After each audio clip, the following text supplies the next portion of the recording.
আমার চোখে না দেখার সুযোগ নিয়ে নিজের মেয়ের ভবিষ্যৎটা নষ্ট করে দিলে, নিজের মেয়ের ভবিষ্যৎটা নষ্ট করে দিলে, নিজের মেয়ের ভবিষ্যৎটা নষ্ট করে দিলে।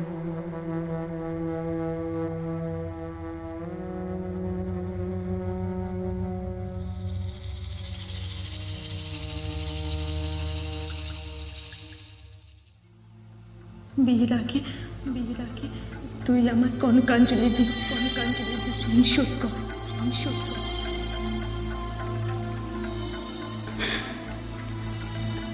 আজ থেকে আমার সমস্ত স্বপ্ন আমি তোমার পায়ে দিলাম।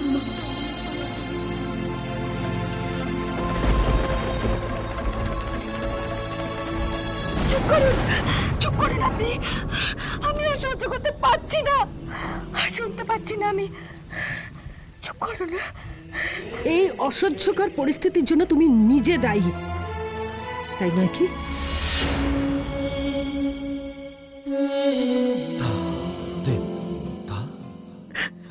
আমি দায়ী।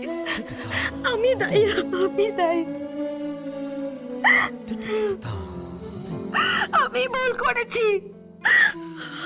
সেদিন ফুলকির কথা সব ভুলে গিয়ে আমি ভুল করেছি। আমি ভুল করেছি। এই কাজের জন্য আমি নিজেকে কোনোদিনও ক্ষমা করতে পারবো না, কোনোদিনও ক্ষমা করতে পারবো না। এই আক্ষেপ, এই অনুশোচনা আমার সারা জীবন কষ্ট দেবে আমাকে, সারা জীবন। আমি জানি আমার এই কাজের জন্য আমায় কেউ ক্ষমা করবে না। আপনি ঠিকই বলেছেন আপনি। কি করে পারলাম আমি মা হয়ে এরকম একটা কাজ করতে? কি করে পারলাম?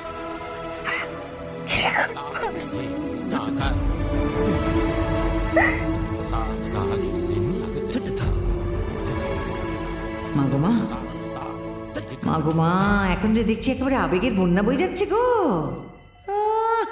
এখন আর কেঁদে কি লাভ? যা হওয়ার সে তো হয়েই গেছে। এই কান্না, এই অনুশোচনা আর কি কিছুই ফিরিয়ে দিতে পারবে প্রতিমা? ঠিক এই কথাটাই তো বলছিলুম। আমি শুধু একটা কথাই ভাবছি যে ঝিলিক এটা পারলো কি করে? এত বড় একটা অন্যায় ও কি করে মেনে নিল?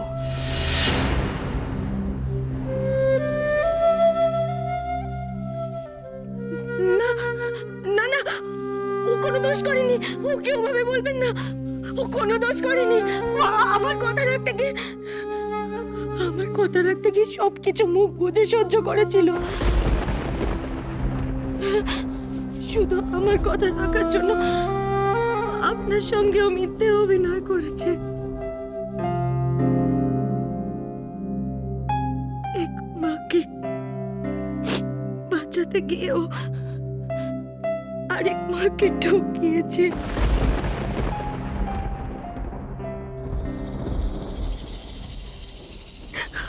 আমার দোষ এটা, ঝিলিকের কোনো দোষ নেই, কোনো দোষ নেই।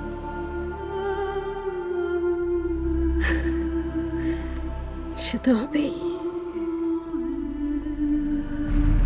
তো হবেই, মা আর মণি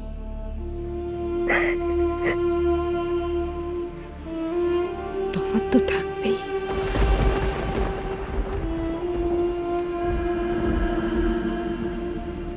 তাই আমাকেই ঠকতে হয়েছে।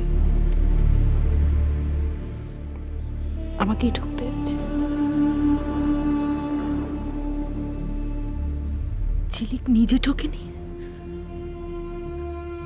সব থেকে বেশি ক্ষতি হয়েছে ওর নিজের।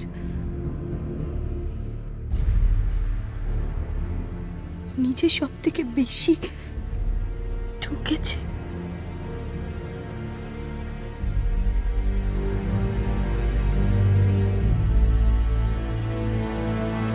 এই থেমে গেল কেন? কথা ফুরিয়ে গেল নাকি চোখের জল? আমার ক্ষতিও কিছু কম হয়নি প্রতিমা। সব থেকে বড় ক্ষতি হচ্ছে মানুষের উপরে বিশ্বাস হারানো। ঝিলিক হলো সেই মানুষ যাকে আমি নিজের সন্তানের থেকে অনেক বেশি বিশ্বাস করেছি, অনেক যত্ন, অনেক স্নেহ, অনেক ভালোবাসা দিয়ে বড় করেছি। তাই আমার অনেক বেশি ভরসা ছিল ওর ওপরে। ওদের কাছে তার লাঠি যেমন ঝিলিক ছিল, আমার কাছে সেরকম আমার একমাত্র ভরসা, একমাত্র অবলম্বন। আজ আমার কি থাকলো বলতে পারো?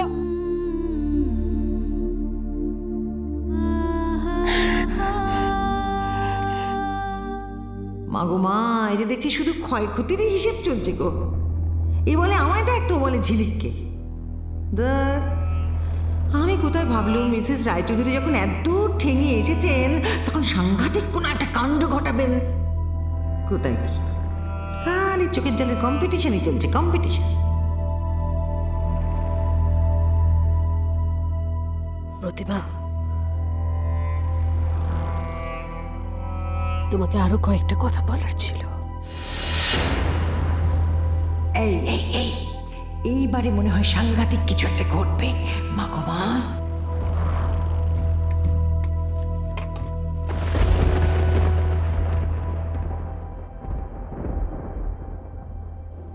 পিসি ঠাম্মা,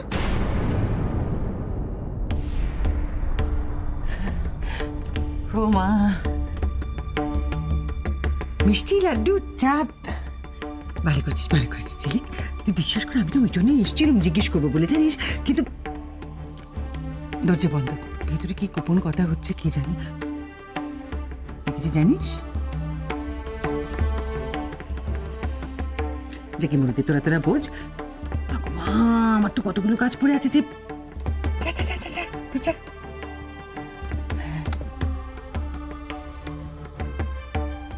আসার আর সময় পেল না। সত্যবাদী যে দৃষ্টির একটা, সবে জমে উঠেছিল, ঠিক সেই সময় এসে হাজির। মা, মা চা এনেছি।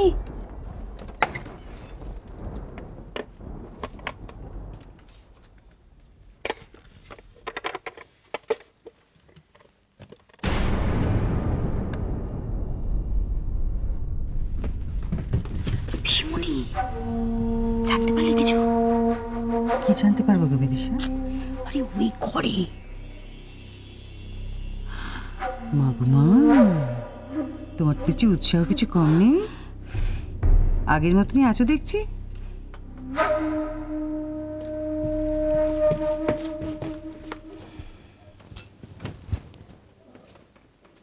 জানলে, আমার না ব্যাপার স্যাপার মোটে ভালো ঠেকছে না। তোমার এরকম মনে হচ্ছে কেন? না, এই যে বলা নেই কওয়া নেই, হুট করে রায়চৌধুরী গিন্নি এসে হাজির হলেন, এইটা নিশ্চয় কোনো একটা আলাদা কারণ আছে জানো। কারণটা তো উনি বললেন, মেজ বৌমাকে দেখতে এসেছেন। না না জজ সাহেব, ওটা তো একটা বাহানা। আমি তোমার কথা মানতে পারলুম না। কিসে তোমার এরকম মনে হচ্ছে? শুনলুম উনি নাকি মেজ বৌমার সঙ্গে আলাদা করে মিটিং করছেন।